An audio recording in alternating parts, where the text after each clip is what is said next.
আসসালামু আলাইকুম, স্বাগতম। আজকের পর্বে আপনাদের বানিয়ে দেখাবো ফুচকা।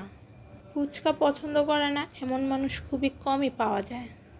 এখানে আমি ডাবলি ধুয়ে সিদ্ধ করে নিচ্ছি। আপনারা চাইলে হলুদ দিতে পারেন, আমি হলুদ দিয়েছি, একটু লবণ দিয়েছি, তারপরে সোডা দিয়েছি একটুখানি। এরকম করে সিদ্ধ করে নেবেন। সিদ্ধ হয়ে গেছে, দেখছেনই তো আমার ডাবলির কালারটা অনেক সুন্দর হয়েছে। আপনারা এভাবে সিদ্ধ করে নিতে পারবেন। আমি এখানে 4টা ডিম সিদ্ধ করে নিচ্ছি। চলুন ফুচকাটা তেলে ভেজে নিই। আমি এখানে অনেকগুলো ফুচকাই ভেজে নেব। দেখুন ফুচকাগুলো কত সুন্দরভাবে ফুলে উঠছে। এরকম মুচমুচে ফুচকা ভেজে নেবেন ভালোভাবে। যেরকম ফুলকো হয়েছে আমার দেখে খুবই ভালো লাগছে। আমার তো জিভে জল চলে আসে, কখন আমি খাবো। ফুচকাগুলো ভাজা হয়ে গেছে, এখন তুলে নিচ্ছি। চলুন ফুচকার পুরটা রেডি করে আসি। এখন ডালগুলো পাত্রতে নিয়ে নিচ্ছি, সবগুলো একসাথে করে। এখন কাঁচামরিচগুলো কেটে নেব। আপনারা চাইলে গোল গোল করে কেটে নিতে পারেন, আর আমি তো ছোট ছোট করে কেটে নিচ্ছি, ফ্লেভারটা ভালো আসবে। আমি একটু কুচি কুচি করে কেটে নেব। আপনারা চাইলে বড় করেও রাখতে পারেন, আপনাদের পছন্দ মতো।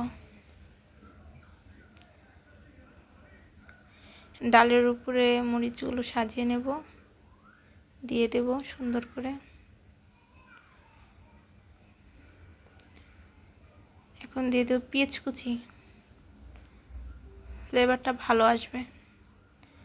তারপরে দিয়ে দিচ্ছি আমাদের নিজেদের বানানো মশলা। আপনারা চাইলে এই রেসিপি পেতে পারেন, আমাদের ইউটিউব চ্যানেলে আছে চটপটি মশলা। এখন দিয়ে দিচ্ছি ডিম কুচি বেশি পরিমাণেরই দেব। চলুন এখন আমরা টক বানাই, ফুচকার টক। আমি অনেকগুলো সস দিয়ে নিচ্ছি, সসে ভালো ফ্লেভার আসবে তাই সস দিয়ে নিলাম। এখন আমাদের হোমমেড চটপটি মশলা দিয়ে নিলাম 2 চা চামচ। এখন দিয়ে নেব 1 চা চামচের মতো গুঁড়ামরিচ, ভাজা গুঁড়ামরিচ। এখন দিয়ে নিচ্ছি ডিম কুচি দিয়ে নিচ্ছি, আর কাঁচামরিচ কুচি একসাথে।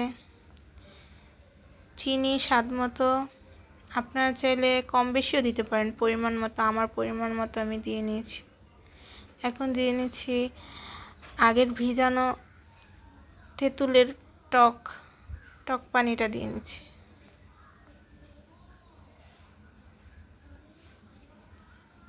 এরকম নেড়ে চেড়ে নেবেন, ভালো লাগবে,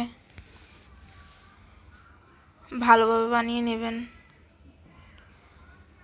এখন দিয়ে স্বাদ মতো বিট লবণ, আর এখানে আমি অ্যাড করেছি টক দই। ফুচকায় টক দই হবে না, এটা কখনো হয়? একটু নেড়ে চেড়ে নেবেন সুন্দর করে।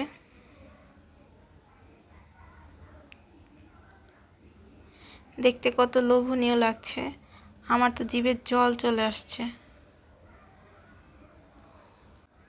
এভাবে বানিয়ে খেয়ে দেখবেন, খুব ভালো লাগবে। এখন আমরা দিয়ে নিচ্ছি শসা কুচি।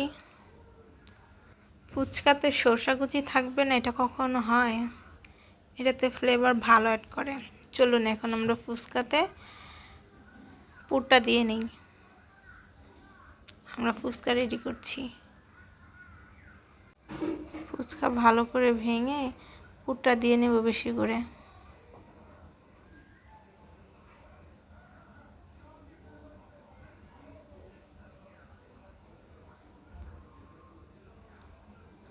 এক এক করে ফুচকাগুলো পুর দিয়ে ভরে নেব।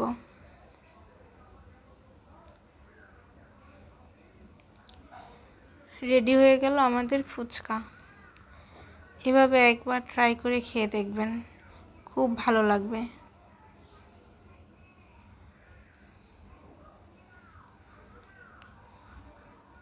আমাদের চ্যানেলের সাথে থাকবেন, পাশে থাকবেন, আমাদের লাইক করবেন, শেয়ার করবেন, সাবস্ক্রাইব করবেন, বেল আইকন অপশনটা ক্লিক করে রাখবেন। মজাদার রেসিপি পাওয়ার জন্য আমাদের পাশে থাকবেন। আল্লাহ হাফেজ।